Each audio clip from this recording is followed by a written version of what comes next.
All right, here we go. Welcome to episode 36 of the Odd G's podcast. There he is, Harry. What's going on, Harry? Not too much. Just anxious for a good weekend of football. Hopefully this storm gets on out of here now that it's devastated part of Florida. Hopefully it won't interfere with too much of, the college or pro football stuff, and hopefully, everybody's safe. Would you, if you've often said, Harry, you're going to move to Florida, would you ride out the storm or would you evacuate? Well, I lived in Florida for 1 year, and then I lived in the Carolinas for 6 years. And during my time in the Carolinas at Wrightsville Beach, I sustained 2 direct hits in the same summer, like one in June and then one in September. It was Bertha and then Fran. I think that was the order. Yeah, Bertha B comes before F. So Bertha came in June, and that was, I think, a category 3 or 4. And then the other one, Fran, was a 3. Wow. And I stayed at my house, in my townhouse. And it was. You wrote it out. Yeah, I wrote it out. Hurricane Bertha. Wow. The Grateful Dead wrote a song about that hurricane. They did. Huh? Yeah. Bertha, don't you come around here anymore is what I was saying. Exactly right. That's great. Bruno's down there in Florida. How do you make out? I was, on Twitter, he's tweeting about it. Yesterday, of course. I saw him minute by minute, Harry. Well, I don't know about minute by minute, but I did see some of the tweets where he was kind of bragging that, we lost power, but my generator's humming, and we still have, ice in the fridge or in the freezer and all this kind of crap. And then I texted him, this last night saying, you guys all right? And he got back to me this morning saying, he ended up leaving and going to Delray Beach, which is on the Atlantic side of Florida. Near Fort Lauderdale area, and he's staying in some hotel, motel, or whatever. So he ended up leaving. That's tells you how bad it must have been. Wow, Bruno, he jumped ship. And He abandoned the last man off the ship, I'm sure. He's outside with his BB gun. Oh, yeah. Trying to shoot the storm. Did you see the video? I don't know if it was real, if it was from this storm or what. A guy running out with an Eagles flag, during the storm, and holding the flag up with.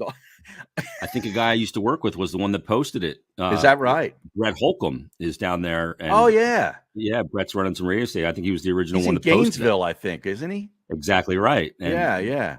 But I mean, geez, this storm is crazy. Like looking at the aftermath of it, some of the video. Yeah. Like me and the old lady, if you recall, last year, Harry, went down to Sanibel Island. Oh, they got smacked. That was right where it hit.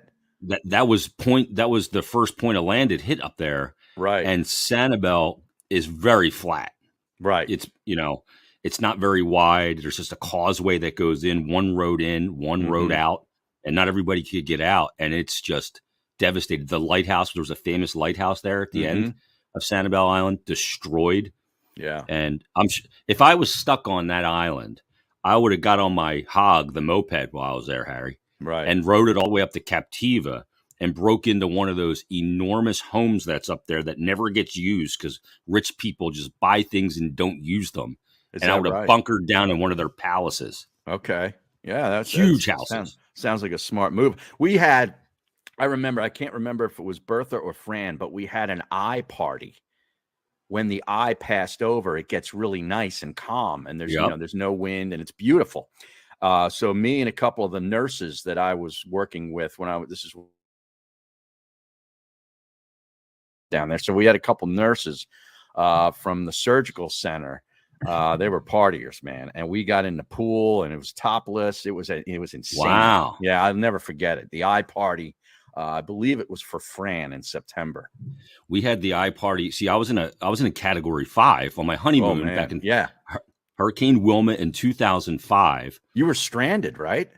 Yeah, we were stuck at a shelter for 5 days. Wow. So we go. Me and my wife get married on October 16th or October 14th. Excuse me. I should know that. Jeez. And we go down to Riviera Maya, Mexico, one of the all inclusive. Sure. And we're there 3 days. So the third day, there's a storm. It's a tropical depression brewing out there in the Gulf. And we're on the Yucatan Peninsula south of Cancun. And we wake up on that third day, we're eating breakfast. And it was the fastest barometric drop in recorded history overnight. Wow. It went from a tropical depression to a category 5 hurricane on a beeline for Cozumel and the Yucatan Peninsula. Wow. So we couldn't get out. Yeah. So the next morning they shipped us off to this to a shelter, which it was in Cancun. So they took us north, and it was an elementary school, like a gym or something. But Harry, the elementary school, the schools down there aren't like ours. Like you walk out the door of the classroom and you're outside. And they don't have windows. They have like wood shutters. Okay. Because you're down there. It's always nice, right? Right. So we had to board up all this stuff and plastic it up when we got there. 52 people in our classroom sleeping on pool mats. Ooh. And we were supposed to be there a day. While the storm came over, they were going to bring us back. We were there 5 because the Did place you have was a pillow? Destroyed. Yeah, we had a pillow. We had like sheets and a blanket, but a pool mat is what we slept on. That's comfortable. And it got so if we had to go to the bathroom, we had to go outside to go across the like corridor out there and go to the bathrooms. And when the storm was so bad, we had to hold up a sheet inside our room so people could go to the bathroom in a waste bucket, and we would throw it out the door. There was so much debris. This is why you're so comfortable peeing in my driveway. This experience scarred you for the rest of your life. Yep. But now to go to your sense. Yeah, to go to your point about the eye of the hurricane. So when the eye came, we had no communication. We're on flip phones back then in 2005. Yeah. All the communications were gone. We thought it was over. We moved all the pool mats out to dry everything out because there was water in there and everything. We thought we were getting out of there. Then the backhand came around, which was worse than the front end. Sometimes that's worse. Yeah, that's what I was going to say. Yeah. And I mean, we were the last 2 days we slept in elementary school desks, like this. Wow. It was unbelievable. Brutal. But when you get married, you always wonder what your significant other, how they're going to react if the shit hits the fan. Yeah. I found out on the honeymoon. Harry. Immediately. Wow. Yeah. That's an incredible story. I remember you telling me that when we worked together on radio, but you didn't get into as much of the detail. I didn't know about pulling up the sheets and throwing the bucket out the window kind of stuff. Yeah. It was brutal. That's traumatic. When we went back to the resort, there was like dead fish in your room because of all the flooding. And it was just the resort was destroyed. And we went back. We got hammered, of course. As soon as we got back. And, all the food that we were eating, because we barely ate when we were there. The only Spanish I remember from the trip is La comida esta noche. Are we going to have food tonight? When we were in the shelter. And because they ran out after the second day. So we're back at the resort. And while you could drink bottled water, all the water purifications on the roof in Mexico. And the roofs were all blown off. Oh, wow. So they were cooking with unfiltered water. So you'd eat and just run to the shitter. So I came back. I mean, our feet were in all kinds of what we were on. I was on 2 different antibiotics and another medication when I got back. It was brutal. Jesus. Yeah. Wow. That was Hurricane Wilma. The old lady got buckled? Oh, kidding me? Yeah. Just totally buckled. But like the people, we met a bunch of people that we were in that room with, that were on honeymoons as well. So we have that bond with them. We still keep in touch with a lot of them. Wow. Yeah. All over the country. Okay. So hurricane, oftentimes, Harry, a hurricane will ruin a name. Like Hurricane Katrina. Like you can't name your kid Katrina anymore.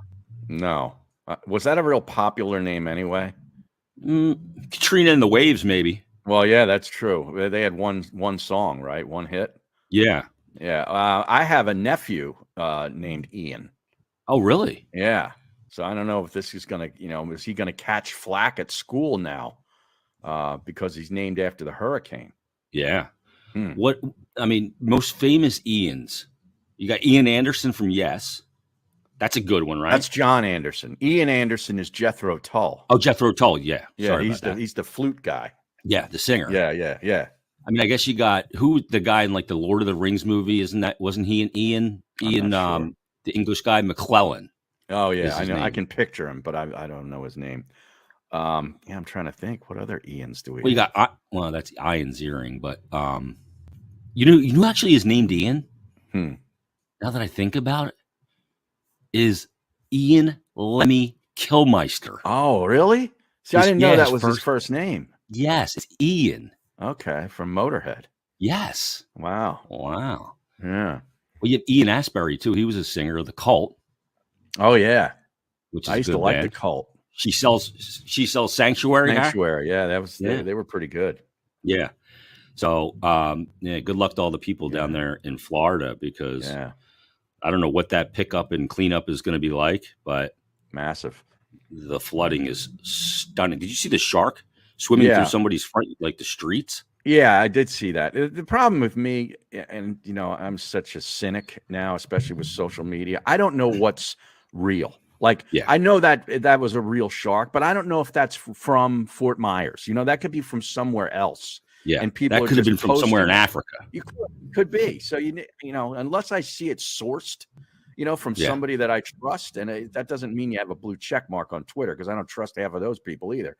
But you know what I'm saying? Like, if it comes from a news agency with a news camera, photographer, then I'll buy it. Yeah, because you have a reporter there reporting on the storm, Yeah. and that makes sense. Well, how about the one that they're throwing around where it looked like a Weather Channel guy or something out in the middle of a street with the helmet on? And that's Jim Cantori. Well, it might have been him. Yeah, he's bracing for the wind. And then you see this guy in the background walking calmly to his car and getting in the car with no problem at all. Yeah. Yeah. Like what? Well, that one guy from the Weather Channel got busted one year for embellishing a storm. Yes. Mark Seidel. Is that who it was? Okay. He was like all down, like, oh my God. A guy skateboarded behind him, right? Is that the one? Well, somebody took video and there was like nothing really actually going on. But I remember seeing a guy skateboarding behind one of these dudes once, and just right it through the camera shot, as calm as could be. And this guy's making it look like he's got 100-mile-an-hour winds, like he's ready to blow away. Yeah. This other guy's like wind skateboarding. Oh, man. It's crazy. That Jim Cantori's a nut. He is a nut. Yeah. You know what would help you through a possible hurricane is if you had some fudge. Oh, you know what I mean? Imagine like opening up the cupboard and pulling out a big piece of fudge. I'd put that in my doomsday bunker, Harry. That's what to make sure I had it. Of course, the official sponsor of Not For Long Media and Odgies is the Original Fudge Kitchen. It's a staple of the Jersey Shore. They've got 6 locations in Cape May, Wildwood, Stone Harbor, and Ocean City. The Original Fudge Kitchen makes all of their fudge right in the store, right on the location, guaranteeing a delicious product to stop by. And so stop by and let them know that N4L sent you. And if you're not able to visit in person, it's not a problem. They ship the fudge across the USA. Be sure to check them out at fudgekitchens.com. The Original Fudge Kitchen, shipping fudge and sweet treats across the country. That'll get you through. Yeah, that's a great item to bunker down with. You got to have the necessities. Fudge would be one of them. Yeah. Obviously, water. Yeah. For vodka. You, maybe. Yeah, vodka and cran. No, Diet Coke. Vodka, Diet Coke. Now, since I came back to the Tito's and Stolakanaya, I'm doing Diet Coke. And it's funny because I weighed myself yesterday. Every now and then I get on the scale. And I was 192.2, which is the lowest I've been probably since the 90s. Wow, that's got to feel good, Harry. It does. And I immediately sent a text to my wife saying, hey, 192.2 today. And, of course, she's pissed off because I don't even try to lose weight, and I'm losing weight. Yeah. And she tries to lose weight and struggles. And she said, what is this diet called that you're on? The vodka and Diet Coke diet? And I'm like, it's working. Zero calories. It's working. Those are not empty calories. Whatever works. Right. That's great. Yep. Before we get to our guest on this episode, we have Kenny Albert coming on, who does everything under the sun, by the way. We'll get to him in a minute. We've been talking about reading some ratings and reviews that we've gotten on the podcast. Yeah. And we thank these people. So let me give you some, Harry. All right. Let's start out with a 5-star review coming from Big Dave CM. He says, great to hear the boys back together, enjoying the great dialogue between Harry and Jason and the content. Awesome Beautiful. Show. Great. Sounds We're having dialogue in the living room. So, in other words, he's one of the 100,000 downloads over the past 3 months? Yes. Probably more than one. He probably gets every episode. Wow. So you can subscribe to the show. The show's doing great. MK Potts 85 says, another great show. 5-star review. Wow. Loving hearing Harry and Jason together. Sports and behind the scenes talk. Betting knowledge too. How about Bob from Bryn Mawr? Not Bob from Glenmore. No. I love that guy. I wonder if he's still around. He had some health issues. Hi, Mike. Yeah. And wasn't he from Tennessee too originally or something? Yeah, originally he was Bob from Tennessee. Then he moved to Glenmore, and then I think he went back to Tennessee. Oh, okay. He was a good man. I met him at one of the Fan Fest things. Yeah. He liked his whiskey. Uh-huh. He was a whiskey drinker. Right. Bob says, Sports Talk Uncensored, great podcast. Love hearing behind-the-scenes stories from WI Pay and The Fanatic. Thor M says, need more. This is music to my ears. Best duo ever and off the rails in an instant. That's Love true. the impersonations. I'm usually laughing at my desk at work, and people look at me like I'm a nut and not like that acorn hair. Oh, wow. Nice. He threw some shot at you there for the rolled ankle. No, but it's great, though, that people remember all this shit. You know what I mean? Yeah. They remember. I don't know how they remember it. I know. People come up to you all the time like, remember when you did? I'm like, no, I don't remember. I kind of forgot that. Yeah. JOH Shelton says, Mays and Mert are a fantastic duo. The Bruno interview had me crying. Keep up the good work. And as always, keep firing. Fantastic work. Yeah. I mean, the 5-star reviews are all over the place. Keep firing. He loves his wagering on sports. Oh, yeah. That guy. I've met him, too. He can play Screams. golf. Oh, is that right? Yeah, pretty good.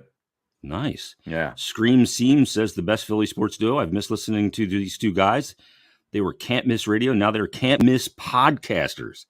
Just listening to them talk about the old days of sports radio and going back and forth between stations without all the red tape. And I enjoyed the segment with the best rock riffs. Oh, yeah.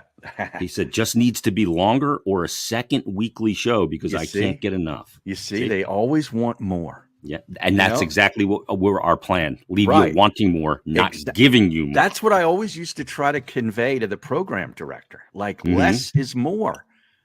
He never got that. He wasn't buying it. It's not more. It's less. Maybe I got the wrong guy. Yeah. I got a call from him last night. I got to call him back. Did you?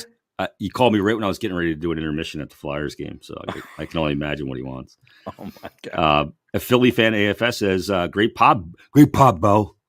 He says, Martinez with the impressions always has me dying, especially the old boss. Got to get him in. Yeah. That's what he said. It's great. They're just good. How about this? Oh, Chip Reederson left us a review. Oh, nice. Love that guy. He said, sounding good, brothers. You a podcastman, Bo? Great to hear you guys back together. And free to talk about whatever you want to. It's just a lot of great reviews. So leave us one. Leave us a nice 5-star rating review. Nobody ripped us in the reviews. I'm surprised at that. I mean, feel free to, because we will read those as well. Absolutely. Right? Oh, without question. Yeah. All right, let's get to our guest of honor in this episode, Harry. He does great work on the NFL on Fox, on the NHL on TNT. He does the voice for the Rangers. He does NBA games. He does Olympic baseball. hockey. Yeah, he's done Olympic. He's done it all. And he's one of the big names in sports broadcasting. Our guest on this episode is Kenny Albert. Okay, you see him right there. If you're watching it visually, I see an NHL All-Star jersey. Is that a Campbell Conference jersey back there, Harry? You know, the one and only Kenny Albert. It's funny you say that. It's funny you say that because last December, I was on a Zoom call with Brian Daboll, the current head coach of the New York Giants, and he was the offensive coordinator with Buffalo, and our crew was about to go up and do a Bills game.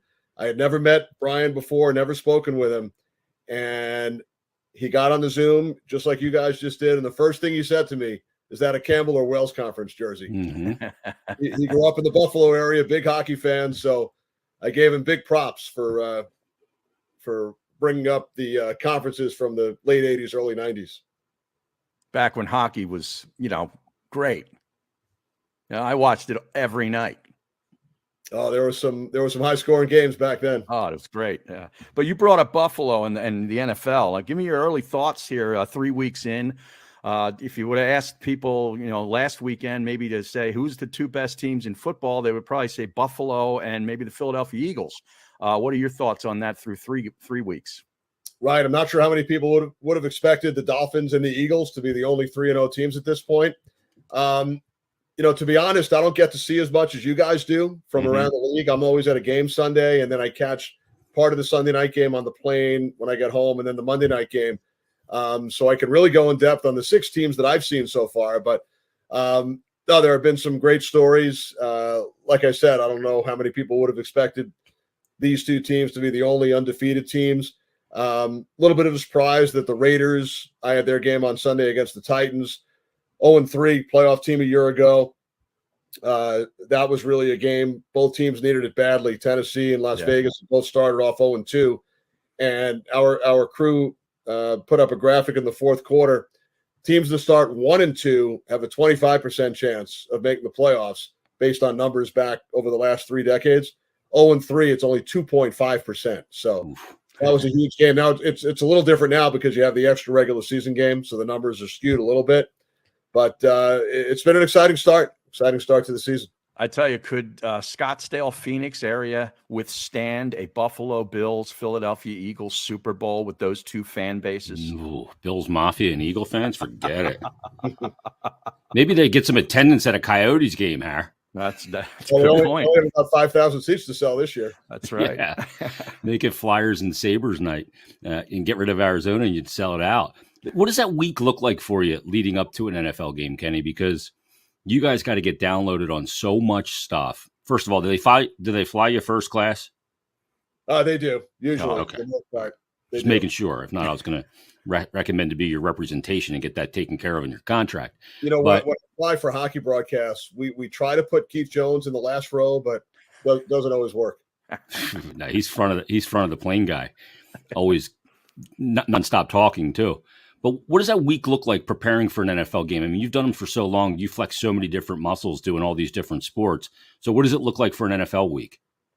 It's pretty comprehensive. The NFL, from a broadcast standpoint, is so much different than the other sports, hockey, basketball, baseball, because those teams play all the time. NHL and NBA teams play 3 or 4 games a week.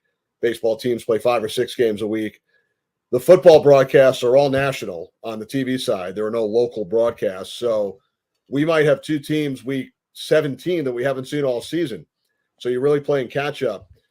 This week I have Carolina, Arizona down in Charlotte. So during the week, Monday through Thursday, we're on our own, doing our own prep, watching both teams' previous games. I have a checklist that I go down. I read pretty much every article I could find from both cities. You prepare charts and statistics and go through materials that are sent by various sources. We get a big packet from each team from Fox with stats and notes from the NFL. So Monday through Thursday, you're looking through all that stuff. I'll fly this week, Thursday night, sometimes Friday morning, depending where we are. The Panthers happen to be practicing real early on Friday, so I'll get in there Thursday night. We'll go to Carolina's practice Friday. We'll get to sit down with Matt Rule and Phil Snow, the defensive coordinator, and a couple of players, Baker Mayfield and one of the players from the defensive side. And then Friday night, we'll have a production dinner, 7 or 8 of us, myself, Jonathan Vilma, Shannon Spakes, our sideline reporter, producer, director, and a couple of the other folks we work with. Saturday, we'll go see the visiting team in their hotel, and we'll sit down again with a coach, a coordinator, a couple of players. Then we have our own production meeting on Saturday night. So it's probably 30 to 40 hours of work preparing for an NFL game. It doesn't feel like work to me. Yes, there is a lot of prep and travel involved, but to me, it's fun studying sports, watching games, reading about the teams. But, everybody watching the game, the fans of those teams have watched all of their team's games. So you're playing catch up during the week. Jonathan Vilma's watching a lot of film, and we're all kind of comparing notes. So that's a typical NFL week. I have a checklist I go through for each and every game. Now you sprinkle in hockey starting up. I do some basketball as well. Worked the Phillies game last week. So you just have to be real organized and get the work done. I tend to get a lot done on flights and in taxis and Ubers, airports, hotel rooms. So I probably have it down to a science as far as the preparation, because I've been at it now for just over 3 decades, which is hard to believe. Yeah, that's amazing. That's what I was going to ask about, once, because hockey's starting up right now. And of course you do the Rangers, and I did some research on you, and I found out that you did 4 games, 4 sports, different sports in 4 days. I didn't know this. You did the Vikings Steelers game, with a typical game, on a Sunday.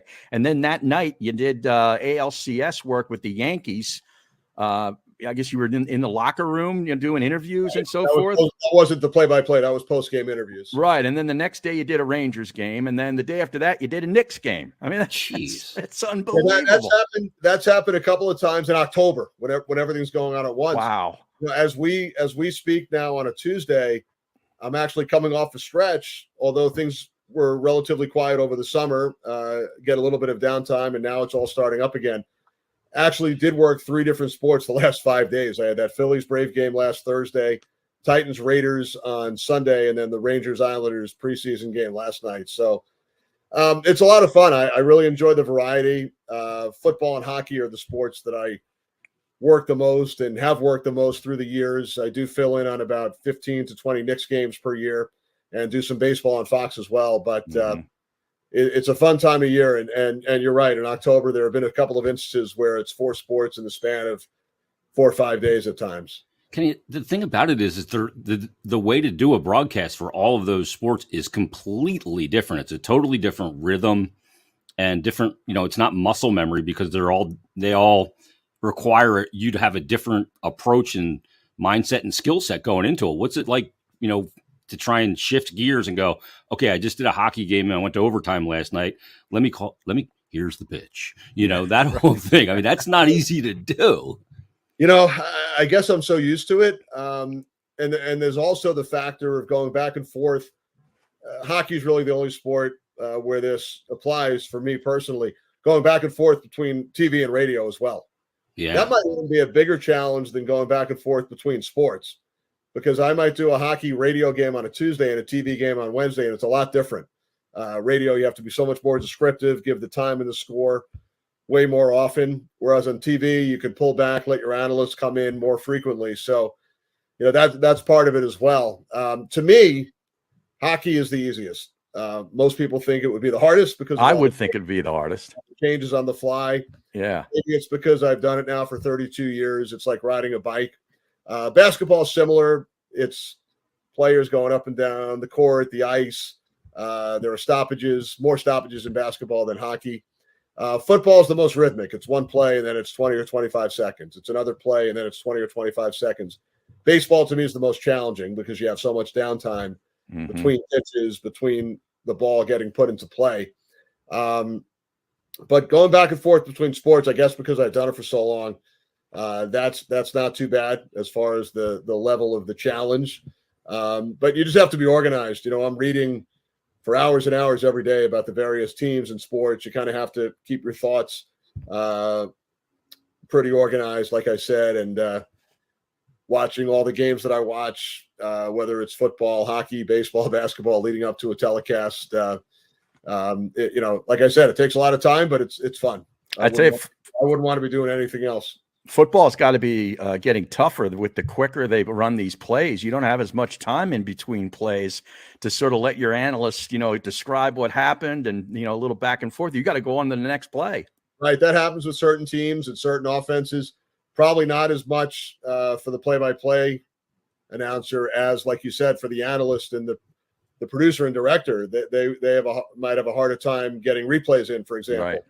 Between plays if the team goes quickly back up to the huddle. So probably affects the replays and the analysts more so than it would me, although it's a team effort. But you do get that with certain teams, certain offenses, and it's just part of the fun that we have in calling these games every week. It's crazy to me that you're able to shift gears like that, because I imagine, like you said, in hockey and basketball, you're just calling it as you see it. There's so much flow to those sports, and then the rigid nature of football, and it's play and let the analyst do his thing and the whole thing. How's it been working with Jonathan Vilma? Yeah, it's been great. I mean, I might hold the record. I've worked with over 225 color analysts throughout my career. Oh my goodness. And I just finished up a book actually, which will come out about a year from now. And one of the chapters is about the various color analysts that I work with. I list all of them. He's a really smart guy, has a high football IQ.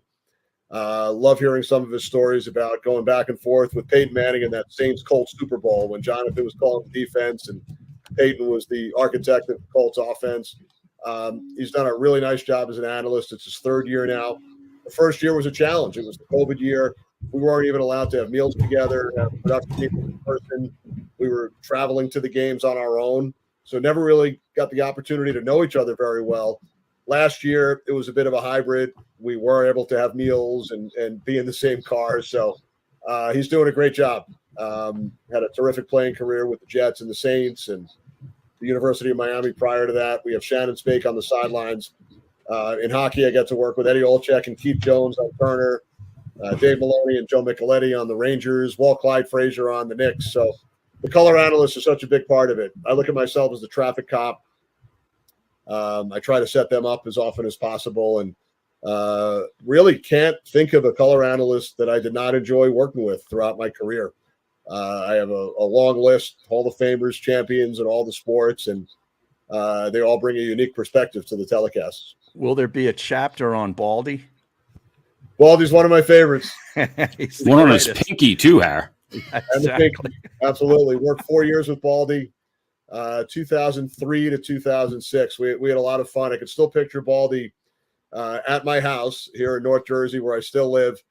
This was during the time we worked together, and my daughter was 5 at the time, 5 or 6. Now she's 23, and she had a bunch of friends here, and Baldy was here for a July 4th party, and he was playing the role of camp counselor up on the diving board, throwing all the kids into the pool. Then we had a basketball game in the driveway. So he's definitely among my favorites of all the analysts that I ever worked with. And, yeah, both of us have worked with him again, too. He's such a great football mind as well. I love watching his Baldy's breakdowns. And hearing him on radio and television broadcasts. He's great.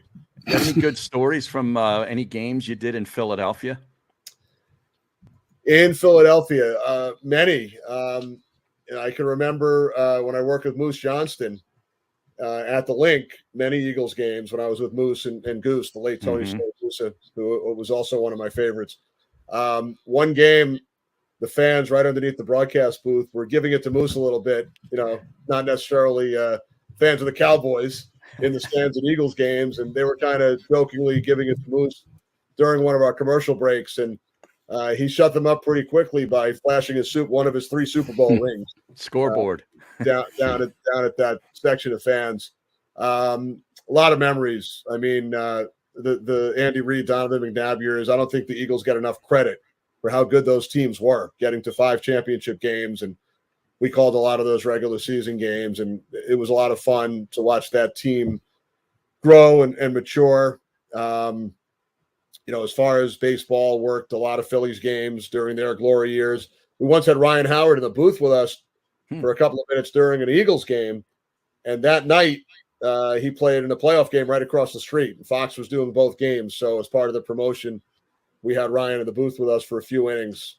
One of our beloved crew members, Lou Tribbiani, who lived in the Philly area, passed away 10 years ago in 2012. And we had a couple of fundraisers at Chicky and Pete's. Oh, yeah. With Moose and Goose and our whole crew. And we raised a lot of money for a scholarship in Lou's name. And so many of the local teams were extremely gracious in donating tickets and jerseys. We had a Claude Giroux jersey.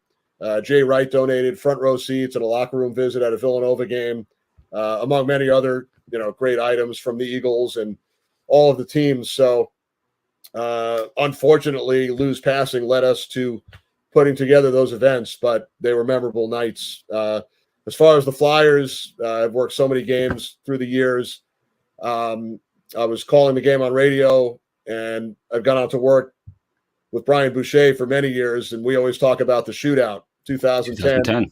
Game 82. I was doing the Rangers radio broadcast, and it was the only year they missed the playoffs in a stretch of 12 years. They made it 11 out of 12, and that was the only year they missed. So that was Bush always likes to joke that I told him that was game 82.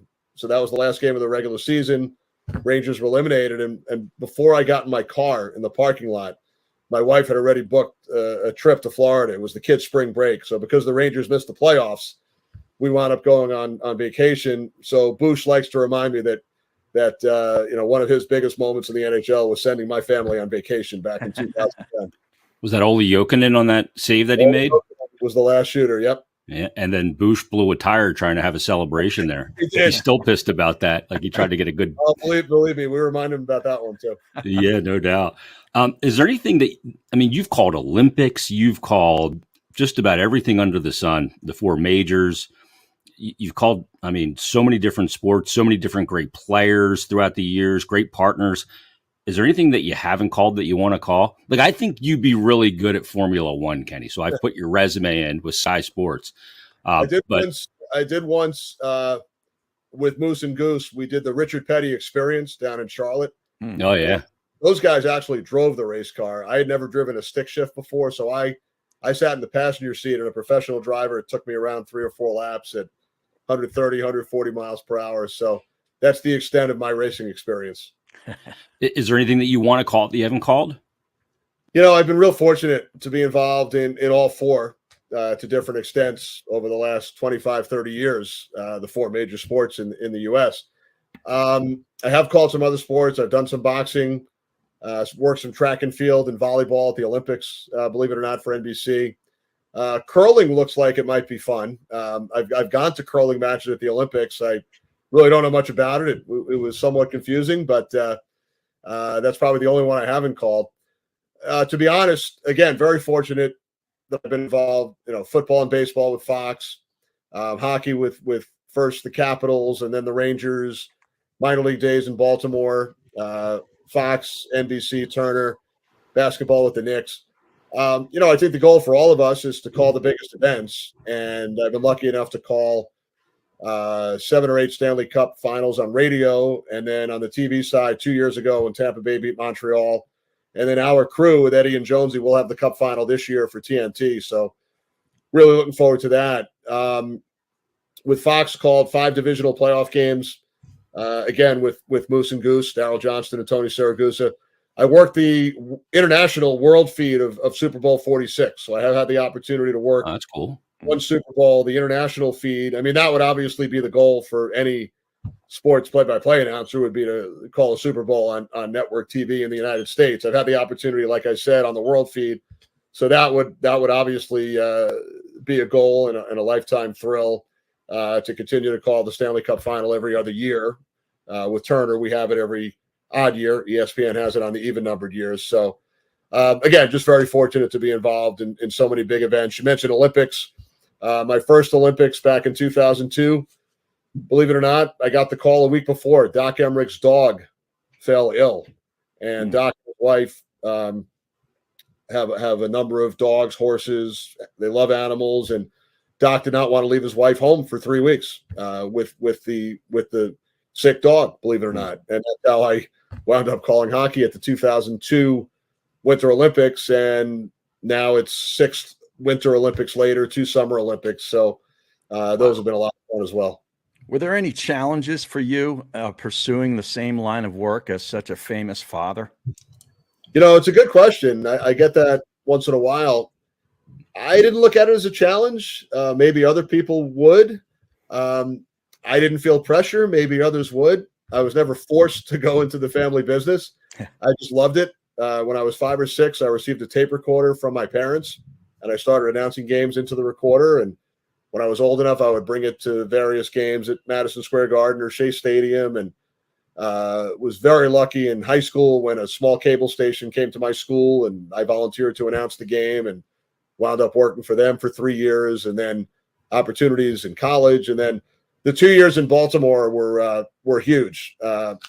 We were talking prior to getting started, and Keith Jones actually was on our team. My second year, 91, 92, he finished up at Western Michigan, turned pro. I witnessed his first professional goal with the Baltimore Skipjacks, but I wouldn't trade those years in for anything. Just the experience, getting reps, 80 games a year, working in the team office, riding the bus with the players. Barry Trotz was my road roommate for 2 years. Joel Quenneville was on our team the first year. He had gotten sent down by Washington at the end of his career. So I was riding the bus with, as it turned out, the second and third winningest head coaches in NHL history, in Joel Quenneville and Barry Trotz. Wow. So unbelievable learning experience. And I mentioned earlier, I'm writing a book. It's called A Mic for All Seasons, and the I in Mike is a microphone. And I tell a lot of these stories about the early days in the minor leagues and travel tales and anecdotes about color analysts. So it brought back a lot of great memories. When's the book coming out? About a year from now. About a year. Yep. About a year. Okay. it's a long process with the editors and the publishers, but you get 200 plus partners. A lot of partners. Jonesy was nice enough to write a blurb. He didn't write it, you know that, right? He may have dictated. He probably spoke it, and somebody dictated it for him. Any secrets? Have you read his book? It's like a third grade reading book. I did read, written by John Buccigross and Jonesy. I did read his book in preparation for writing mine. So the problem was I had already heard most of the stories, so it was somewhat redundant, but it was he's got some great ones. So his book was your inspiration. Exactly. Yeah. A hockey book done right, Harry. I had to go one page longer than Jonesy. Yeah. There's a lot of pictures in his. You work all the different sports, so you deal with all the different athletes and, the cultures of the sports. They're all vastly different. The only reason I still do hockey, Kenny, 16 years later, and I'm still doing the games, is because the guys are so easy to deal with and they're so great. What's the differences in the guys you deal with? I'm not going to ask you to pick your favorite because I know it's hockey, but what's the differences in the guys and how you deal with, around the locker room and all that? The hockey players historically have had that tremendous reputation, and a lot of it was their upbringing, whether in Canada or in small towns in Europe. But I'll have to admit, guys, we go in, it's been 29 years broadcasting NFL games, and we have these meetings with the players and coaches on Fridays and Saturdays, and I could probably count on one hand the ones that we did not enjoy spending time with. Now, some of it might be a result of the quarterbacks and some of the other key players. They do it every week, so they're kind of used to it. But it's been overall a pretty positive experience. And I write about this in the book, but one of the best ever was Brett Favre. He would sit there for 45 minutes to an hour, never acted as if he had to be somewhere else or, never looking at his watch. He would sit there and tell stories about hunting and fishing and his kids and growing up in Mississippi. And, a lot of it wasn't necessarily information you could use on the air, but he was tremendous. Guys like Peyton Manning, Eli Manning, they seem to have a photographic memory. Just listening to them talk about games they played in and plays they were involved in. Most of the quarterbacks are great because, again, they do it polished just about every week. They're polished. I remember the first ever game. It was the Rams and Cardinals back in 1994, and I was 26. My partner, Ron Pitts, was in his early 30s, and we walked into a meeting with 60-something-year-old Chuck Knox, and he was kind of looking at us like, who are these guys? So after about 10 minutes, I think he was done. But Buddy Ryan, we met with that weekend, and again, it was intimidating. I'm 26, who's Buddy Ryan, and we have to sit in a room and ask him questions. Now it's flipped. Now I'm older than a lot of these head coaches, so right. I've kind of run through the gamut. You brought up the Mannings. Have you seen their simulcast of the Monday night games? And what do you think of that kind of broadcast? I love the Manning cast. I watched most of them last year. Watched the first one this year. Got home late last night after a hockey game, so I didn't see it during the Giants-Cowboys game. If you're a fan of one of the teams, you're probably going to watch the traditional telecast with Joe Buck and Troy Aikman. But if you're neutral, I would think the Manning cast, it's very entertaining, number one, but I learned so much about football. You hear their thought process and what goes into each and every play. So not that I want to see play-by-play announcers lose jobs at all, because that's not the case. But as a secondary broadcast, I'm a big fan of the Manning cast. So you think there's room for that? I do. There are so many, there are so many options for folks these days, whether you're a youngster or 75 years of age. You have traditional television, but you have all the apps and the computer and the iPad or your phone, and you could watch 500 different things within seconds. So it's another option for people out there, and I don't think it's going away. We've seen it in some other sports. During the college football national championship game, they've had additional telecasts. We've seen it during some of the other pro sports as well. The Michael K. A-Rod telecast on ESPN, Sunday Night Baseball. So I think there's definitely a place for it along with the traditional telecast. Yeah, you still need, I think, the traditional, Right, calling because the game. the Mannings sometimes might talk through a play or two. They're not necessarily Yeah, focused on each and every play. Yeah, it's a commentary. It's an interesting. I enjoy it as well. It's when I'm not heavily invested. I think it's fun to watch, and those two are great. You're probably watching the other guys. Yeah. Those two, like even Eli Manning has a personality. I don't know if you saw the Penn State thing. It's he did developing. Before our eyes. When we would meet with him as a player, and I probably did 40 of his games through the years. He was always cordial and very nice when we would meet with him, but you never really saw the personality like we would with Peyton. Mm-hmm. But we always heard from ex-teammates and others around the team that he had a great personality in the locker room and that he was one of the big pranksters and jokesters. And now that the career is over, that's come out. He definitely, I'm sure, felt like he had a persona that he had to keep with as a player, as the quarterback of the New York Giants. And now that he's retired, we get to see all the other good stuff. Yeah. Chad Powers, I think that the guy's name was. Yeah, it was funny as hell. Yeah. Hilarious. You're going to be with two of my favorites this week, though. I used to do the Temple games during the Matt Rule era, and Phil Snow and Matt Rule are two of my favorite guys in sports. They're great to talk to. Yeah. Phil Snow, I know Jonathan Vilma loves the meetings we've had with Phil Snow. I always like to bring up to Matt Rule something about New York because he grew up before moving to State College. He grew up on Roosevelt Island in New York, and he would tell stories about taking 3 subways and a bus to get to a football field for practice as a youngster. So I always like to, throw a little New York, get a little New York anecdote from Coach Rule. Look forward to seeing him this week. Our good mutual friend Colin Thompson, also calling over the weekend, and obviously played for Coach Rule previously, and now back with the Panthers as well. Yeah, he's a great guy. Last thing for you, Kenny. Of the 4 majors, NFL, NBA, NHL, and MLB, who's the kind of the guy for you, the best that you've ever watched? Like in the NFL, is it a guy like Al Michaels? Who's the creme de la creme play-by-play announcer for each of the majors, in your opinion?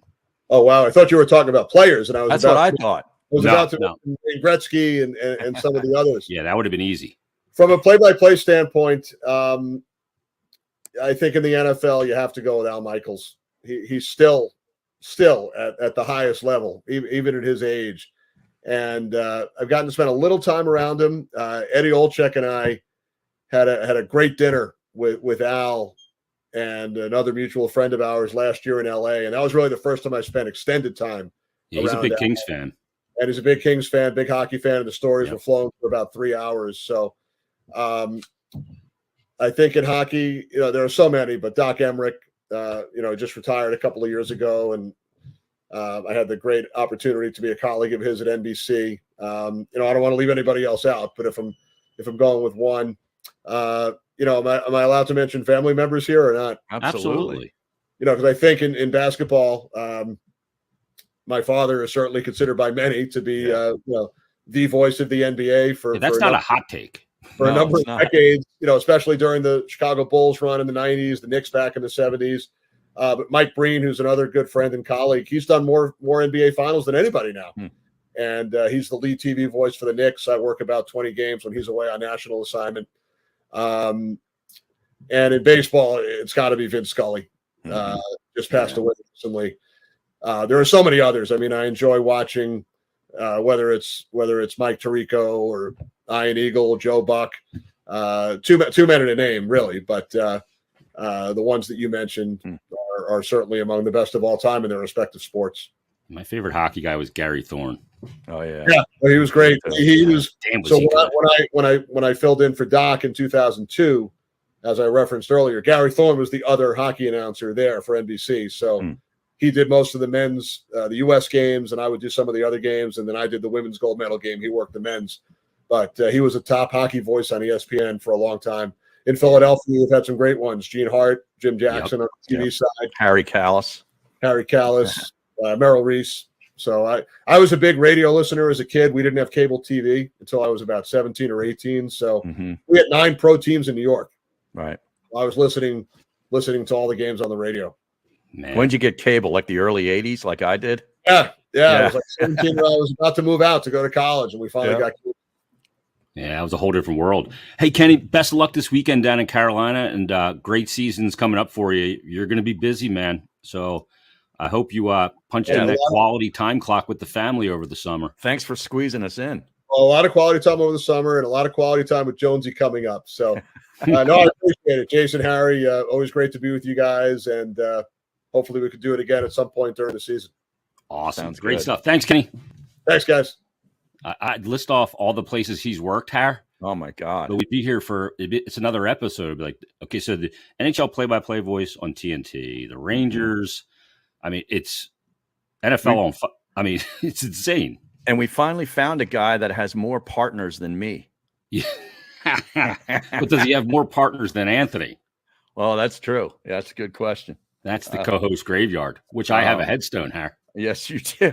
I got to tell you about Som Sleep, man, because if you're having trouble getting enough sleep at night, Som Sleep has you covered.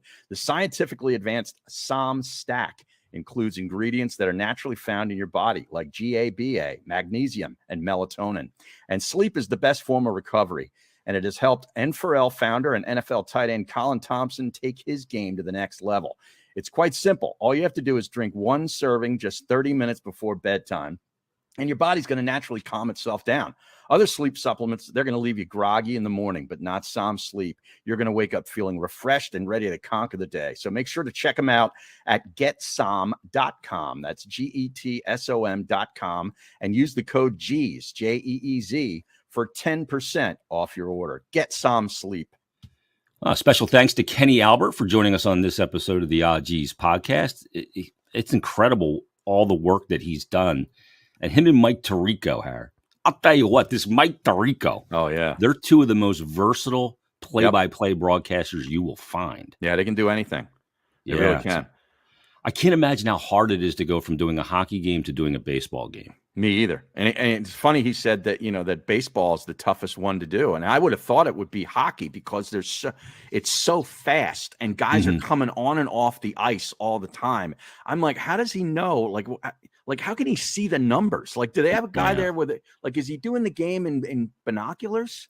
No, some of the arenas. You just got it. Like play-by-play guys always complain about this. The Flyers outdoor game jerseys in Pittsburgh for that stadium series, that you could barely see the numbers, right? Because of the way the colors of the jersey, and it didn't have numbers on the shoulders too. That helps the broadcaster, right? And you got to just hope that you got them all down. I mean, you see so many of the same teams repeatedly.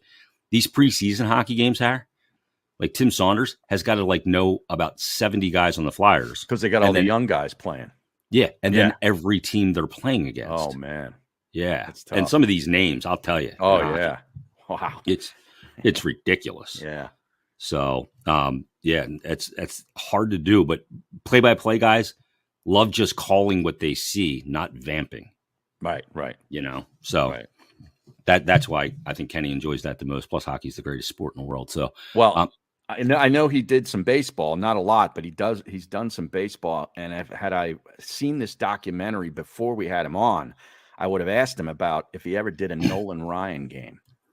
So this documentary, tell people about this. It's on Netflix, Har? God, it's awesome. Yes, it's on Netflix. I just found it yesterday. I was just, popping on there because I had 2 hours to kill. And I was like, yeah, maybe I'll just, see what's on Netflix. And it showed up right on the first line. It's called Facing Nolan. Oof, is the which name would not have been a bargain. No, it was not. And he did. See, the thing about it is a lot of stuff on Netflix and Amazon, when they're talking about somebody doing a doc, the actual person isn't in it. Yeah. This is all Nolan Ryan and his wife and, other people in his life. So this is legit. It was Pete Rose was in it. Dave Winfield. I mean, it was really cool. And they even had some good footage of the, Astros Phillies series back in the 80s, and you saw our guy Boa in 1980, because they faced each other in the NLCS before they went on, and Phillies beat the Royals to win the World Series. So it was really, really cool. And he has 51 Major League Baseball records, 51, and most will never be touched. And you know why they won't be touched? because we treat our pitchers like pussies now. Well, right, yeah, but they don't make them like this guy anymore. I mean, No. Roger Clemens, I think, lasted 23 seasons. This guy pitched for 27 seasons and started out with the Mets. And the Mets scout that saw him pitching in Texas, in Alvin, Texas, said to the coach in high school, "Don't tell any other scouts about this kid. I want him." And so he went drafted lower because the Mets were the only team that really knew about him. So they take him, and he comes in as a relief pitcher with some of the amazing Mets in '69 when they went on to win the World Series. Tom Seaver and Jerry Koosman were on that staff. So he was a relief pitcher and actually won him a game in the NLCS that kind of got him known. Yeah. But the Mets gave up on him and traded him to the California Angels, who were dog shit. Okay. Yep. They were not the Dodgers. He was like, "Oh, I'm going to LA. I'm going to the Dodgers." No, he went to the Angels. But the pitching coach there changed his delivery, and his career went, to the moon from there. Yeah. So it was that guy that kind of made Nolan Ryan this pitching coach. It's really interesting, man. He's got over 300 wins. Holy shit. Okay. And 7 no-hitters. Jeez. Over a really long period of time. Right. Too. The last one, he was like 45 years old with the Texas Rangers. It's insane. And the guy, I mean, it's got to be innings pitched. He's got to be the most. Oh, it's got to be. Yeah, that's got to be one of them too. Yeah, but, I mean, and they'll never be touched because guys don't go, throw like that many innings anymore. Right. I mean, he just laughs at the pitch count. Oh, I know. Totally. If a manager walked out to him and said, "You're at 97 pitches, we're going to get you out of here," he'd say, "Fuck off." Yeah, well, he did do that. There's part of the documentary on that because this guy Tom House was a pitching coach. Remember, he's the guy that works with NFL quarterbacks too, I believe, to this day out in California. He was the pitching coach for the Texas Rangers when Bobby Valentine was the manager, and this was in the latter part of his career. And Valentine said, "You go out and tell him he's coming out." And like Valentine didn't even want any part of it. And Valentine's like, "I'm no fool. I'm not going to tell that guy anything." It was pretty good. Wow, that's incredible. I got to watch that. That sounds really like a really good one. Highly recommended. Yeah. The documentaries where the subject of the documentary is not in it. Yeah. That's tough. Like some of them, a lot of the music ones are like that. Yeah. Because they're past, they died. Right. There's a Michael Schumacher one on there, which is great, but he's not in it because he's basically in a coma still from the skiing accident many years ago. Yeah. But that's a great one as well. I love a good sports documentary. Yeah. So I got to play for you this week, Harry, on the to get in. How about the Formula One is returning this week to Singapore for the first time since 2019. True sign the pandemic's over. They're back doing the Asian tour. So they're going to go to Singapore this week and Japan and Suzuka next week. But Max Verstappen will win his 6th straight race this week in Singapore. What do you got to lay to bet him? I bet you the odds are pretty steep. I'll find out. Do you an NFL play? I kind of like the over in this Eagles game this week, 46 with the Jaguars. I think both teams are going to be scoring in the 20s. So, oh wow, I like 46 over. Is this Eagles team 100% legit? I didn't like the second half. I really didn't. 2 in a row now, second halves where they've really kind of gone to sleep.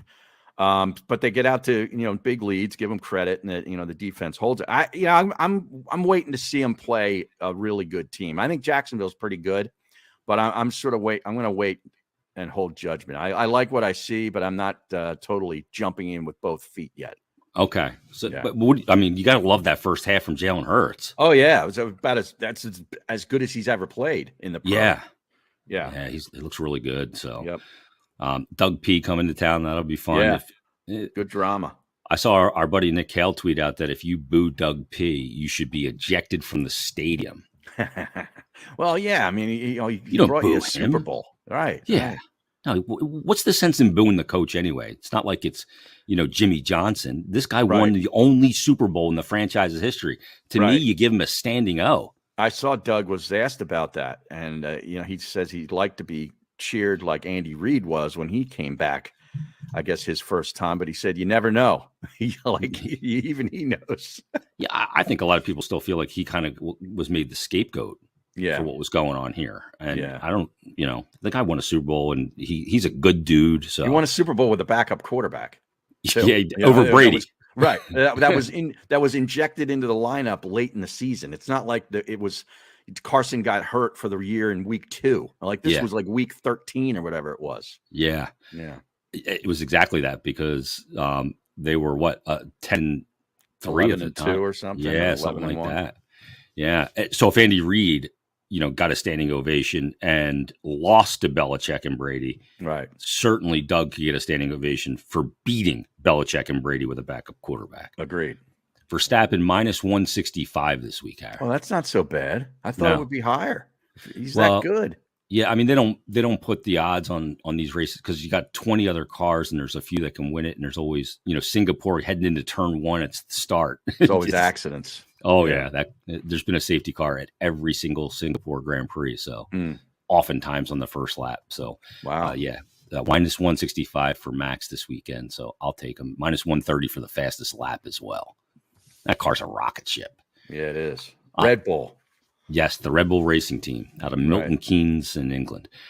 Let's go to Wealth Advisors, Harry, because you can put your money on the game, but you'd be wiser to put it with Wealth Advisors. Well, yeah, you take your winnings from Verstappen in Singapore and give it to Wealth Advisory Services, because if you don't know them, you should. Paul, Dave, and their team have over 100 years of first-class service, working with all different levels of investors across the country. There's something more powerful than luck or coincidence that helps bring financial independence. It's called planning. As professionals dedicated to continuing education and a high standard of ethics, they leave nothing to chance. Wealth Advisory Services coordinate with other trusted professionals to ensure seamless management of your assets with services that range from portfolio management, insurance, tax, estate, retirement planning, and beyond.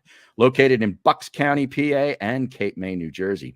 WealthAdvisoryServices.com. It's a personalized approach to managing your wealth. There you go. Check it out. Make sure you also check out notforlongmedia.com. Great content there. Colin Thompson Show. You got Breaking Bats podcast. Yeah, Breaking Bats. Yeah.